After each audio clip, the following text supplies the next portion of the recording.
All right, we've got a breakout or bust for you. A pair of 10th picks. Pat Mahomes and Mikal Bridges, both are guys who are going to see a lot of action in their Mikal Bridges being in his first year rookie season, and Pat Mahomes is going to be the starting quarterbacks for the Chiefs. Breakout or bust. You ready, Will? I'm ready. Pat Mahomes, as I said before, this kid is amazing. His talent is undeniable. Skill set in the league before. We've seen arm, but they've never been accurate. We've seen accurate, but they've not really had arm. I mean, Drew Brees has had a little bit of both. He has an arm, having the most deep yards in the NFL the past 3 seasons, and he's the most accurate quarterback with a 71% season last year. But Pat Mahomes has a better arm than Drew Brees. Not as accurate, but he looks amazing. And if he can be half the player as Drew Brees, he could take over this Chiefs team and lead this young core into playoffs, into maybe a Super Bowl in the future, because they have a young team. Okay, see, for Pat Mahomes, for me, I don't see him winning in Kansas City. He has tremendous talent, don't get me wrong. He's got a very nice arm. He's got the weapons he needs in Kansas City. He's got Tyreek Hill, Sammy Watkins, Kareem Hunt in the backfield. But in this past preseason game, you saw it as well. The Chiefs played all their entire starters, their entire starting roster, throughout the first half, and the Falcons took their starters out maybe midway through the first quarter. They put Matt Schwab in, or maybe a little after that. But the Chiefs still couldn't even win the first half. It was 14-10 at halftime. Mahomes played the entire first half. He just hasn't shown that he can win. He didn't win in college as well. He was 13-16 at Texas Tech. So coming into the NFL, you've got to show me that you can win if you want to be a top-notch quarterback. So the Chiefs don't have a quarterback in my eyes. But the thing is, no quarterback has come into the draft winning. Not many quarterbacks come into the draft winning. The quarterbacks that do come in winning are terrible. Johnny Manziel came into the league with one of the best records, hasn't done anything. Look at all the Alabama quarterbacks. A.J. McCarron, they haven't done anything. But look at the quarterbacks with losing records. Like, look at Aaron Rodgers wasn't good, didn't have a good record in college. Drew Brees didn't have a good record in college. Obviously, Tom Brady didn't have the best record in college. All of the elite quarterbacks in the league don't have the best record. Sam Darnold is the best quarterback coming out of the draft. Didn't have the best record. Josh Rosen didn't have the best record. The quarterbacks with the best record don't always translate to winning in the NFL.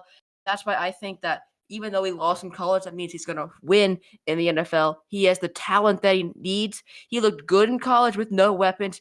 Now that he has a team, he's going to thrive. He has two good receivers in Sammy Watt and Tyreek Hill, and has the best tight end in the league and Travis Yeah, Kelce.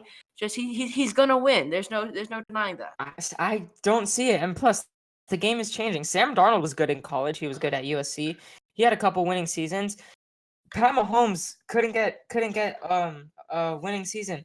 13-16, like I said. Deshaun Watson was great in college. He won that national championship for them, and he's already great in the NFL. One of the best QBs in my eyes.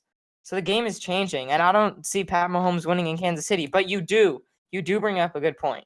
It's not a trend. It's not a correlation winning in college. It's what the team you're on, what the environment was like in college. And he didn't have the best environment at Texas Tech. He wasn't at the best school, and that was the reason he didn't have the best record. He made that program better than it was when he came in, and it's been Okay. lackluster since he left. He's obviously had an impact on the program, and that's the reason that they were better with him. If a college is better with a quarterback, then that means he made an impact. If a team's already good before, then it doesn't really show how good the quarterback is, and that's why he is going to continue the trend of quarterbacks not winning in college but succeeding in the pros. All right, that's fair. That's fair. What do you think about Mikal Bridges? He won in college. But obviously, it's a different sport, and Yeah. I don't know. I don't know if I can trust Mikal Bridges yet because I don't know about this team. If you look at teams like Sacramento, when they've drafted, they've had a lot of pick for the past couple of years, and they've done nothing with it. The talent that they've gotten have been lackluster. They haven't been able to develop in such a bad environment. And the Suns have been in that same predicament as the Kings, obviously, and that's where I don't think that they can really develop a young player.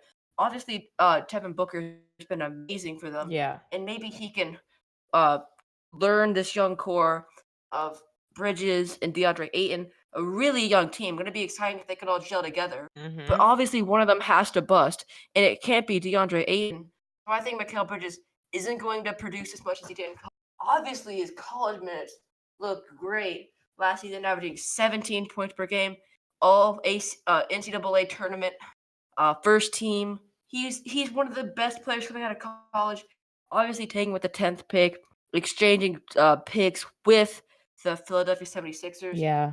And he looks good, but I don't see his skill set translating to the NBA. And obviously, the Big East don't really produce the best quality players. Mm-hmm. It's not really a stable league. Obviously, I think it's one of the better leagues for watching, but it's not a great league as talent wise. The big stars coming out like Kyle Korver, but not really more than that. And I don't think this conference can really produce as much as conference like the ACC. I think Mikal Bridges fits very well in Phoenix. When he was drafted to Philadelphia, the first thing I thought was there's no way he's going to get any playing time. You've got Simmons, you've got Fultz, who you're going to rotate between point guard. You've got a beat at center. And Bridges is a shooting guard and a small forward. So if you're putting Fultz in your starting lineup and you still have faith in him, Fultz is the starting point guard. You can argue that Bridges could start over JJ Redick, but JJ Redick is so clutch. You can't start a rookie over JJ Redick. So you've got JJ Redick at shooting guard. You've got Ben Simmons at small forward. You've got Covington at power forward, and then you've got Joel Embiid at center. Dario Saric, also you could put him at power forward instead of Covington. So I didn't think Bridges fit.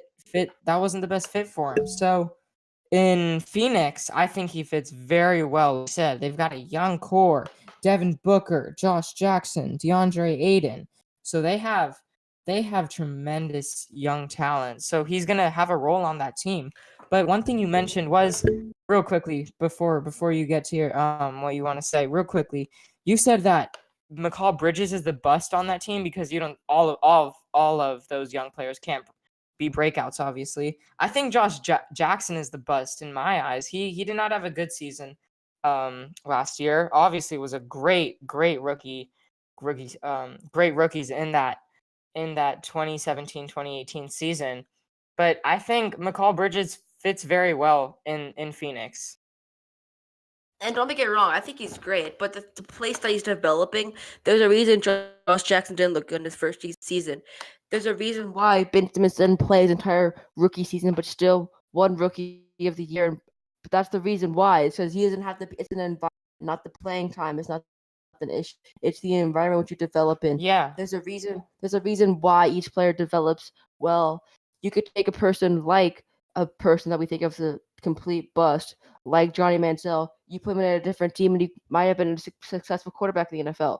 We'll never know because the environment that he was in. This could be the reason that Baker Mayfield doesn't develop because he's in Cleveland. It's the environment which you're in is more crucial to me than the minutes that you play. And that's why I would have rather have seen him stay in Philadelphia and then get traded away after he started developing there because they have a better coaching staff, better players, and I think he would have had a higher development in Philadelphia than he does in Arizona. But in Philly, he wouldn't have started. He would have been on the bench. But that doesn't matter. You need experience to get better as a player. But the environment that you're in, Ben Simmons he wouldn't have done that in his rookie year. He wouldn't have done that if he wasn't playing that year. Because obviously Ben Simmons had that 1 year to learn because he was injured, but he's learning that year and he's getting the sense of the NBA. He got to learn and progress and see what it was all like before he got to play. And if Mikal Bridges did the same thing, it's obviously not the scenario injury and not being able to play because of the players ahead of him, but he would have been developing more because of that environment. There's a reason why Philadelphia is on the up and on the rebuild. It's because of their development of these young players that they keep getting in the draft. Make sure to watch the whole episode 4 of the Triple Threat podcast on your screen right now. Make sure to subscribe and let me know your questions in the comments below. Signing off from Atlanta, Georgia, William Zell.